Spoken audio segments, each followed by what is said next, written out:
To understand modern American politics, view an election for what it mechanically is: a massive, fluid processing system for capital. In the 2020 cycle, the United States federal election processed a record-shattering $14 billion. That doubled the total price tag of the previous presidential cycle.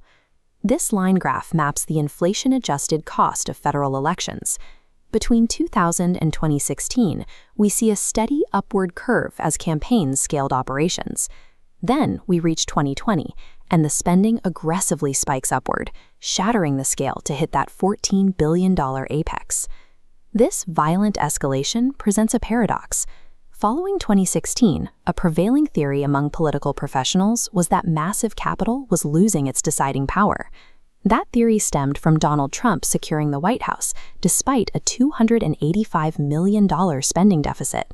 Because of that deficit, a professional misconception took hold that digital virality and outsider energy had rendered the traditional financial war chest obsolete. 2016 served as a structural pivot point. Campaigns realized they had to diversify their financial vehicles, and in doing so, they inadvertently engineered the $14 billion machine we saw in 2020. Before Citizens United, campaign finance was simple. A single principal committee handled almost all incoming funding. This node-based schematic illustrates the old model, where the candidate acts as a central processing node, legally responsible for all revenue. Today, that central candidate node sprouts branching connections to distinct legal vessels, specifically principal committees, super PACs, joint fundraising agreements, and 501c4 policy arms. By utilizing this matrix, political operatives can bypass traditional hard dollar limits, routing heavy capital directly into these specialized, deregulated satellite vehicles. Modern campaigns are no longer run by people. They are federated financial ecosystems designed to absorb and deploy infinite capital. The 2016 Republican primary served as the ultimate stress test for this new structural architecture, particularly for establishment candidates. The Bush campaign structurally prepared for the race by launching a traditional committee, but simultaneously stood up a super PAC, a leadership PAC, and a 501c4 policy arm. This Sankey diagram maps how money enters the system. Donors divide into 3 tiers: small dollar, disclosed megadonors, and undisclosed dark money. Small flows hit the principal committee. Megadonors feed the super PAC. Dark money routes straight to the 501c4. The 501c4 serves a highly specific utility here. Because it classifies as a social welfare organization, it operates as a vessel capable of taking unlimited, completely undisclosed funds. This architecture was entirely bipartisan. Democratic contenders utilized the exact same structural matrix to process capital from their donor bases. Federal law places strict limits on traditional hard dollars, given directly to those principal campaign committees. Mathematically, these strict contribution limits legally force political campaigns to intentionally redirect any excess institutional capital outward into the satellite groups. The legal architecture effectively fragments the capital. Modern election laws no longer act as a rigid ceiling on political spending. Instead, they act as a complex routing protocol. There is a persistent, outdated assumption that super PACs exist strictly to purchase negative television advertisements.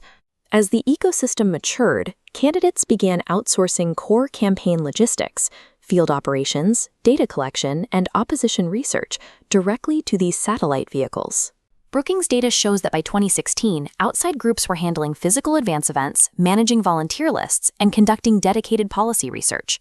Because they operate without contribution limits, these outsource networks can inject capital at incredible speed to stabilize a race. In 2016, the Senate Leadership Fund issued an all-points bulletin to its donors, raising $38 million in exactly 10 days to equalize battleground airwaves. Pushing these operations to an outside group actively shields the principal candidate from the financial friction and legal liability of running ground operations. Outside groups physically operate the parallel shadow infrastructure of the campaign itself. Trump's 2016 primary run was an anomaly. He famously refused traditional super PACs and megadonor networks early on. This chart compares 2016 paid media expenditures between the Democratic and Republican nominees, showing a massive Republican deficit. But then we calculate earned media. A $5.9 billion block drops onto the scale, completely unbalancing the financial picture. Constant, provocative press coverage acted as a direct, quantifiable substitute for early campaign capital.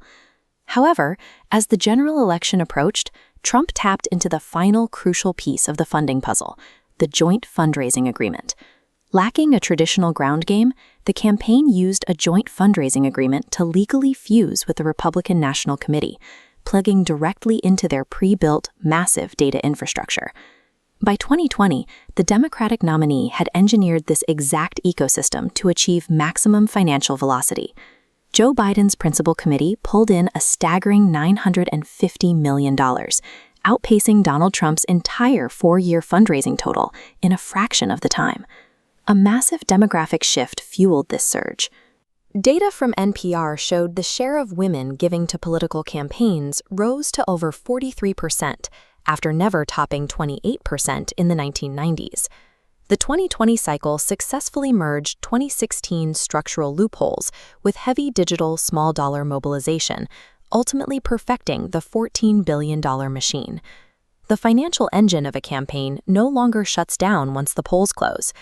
Returning to our Sankey diagram, we trace the final destination of this capital beyond traditional spending into post-election operations.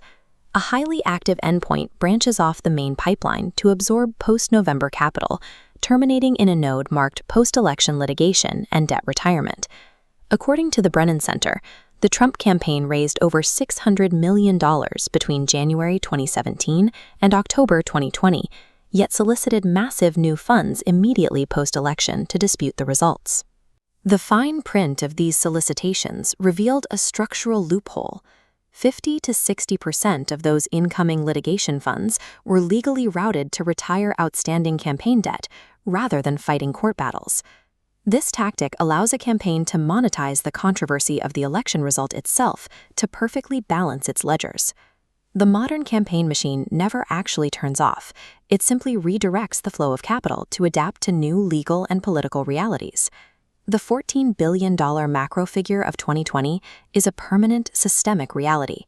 As long as the legal framework allows unlimited capital to flow into outsourced, deregulated vehicles, the ceiling for political spending has been permanently removed. The $14 billion price tag of 2020 represents the new baseline output of a fully optimized campaign finance architecture, and the cost of the presidency will only continue to scale.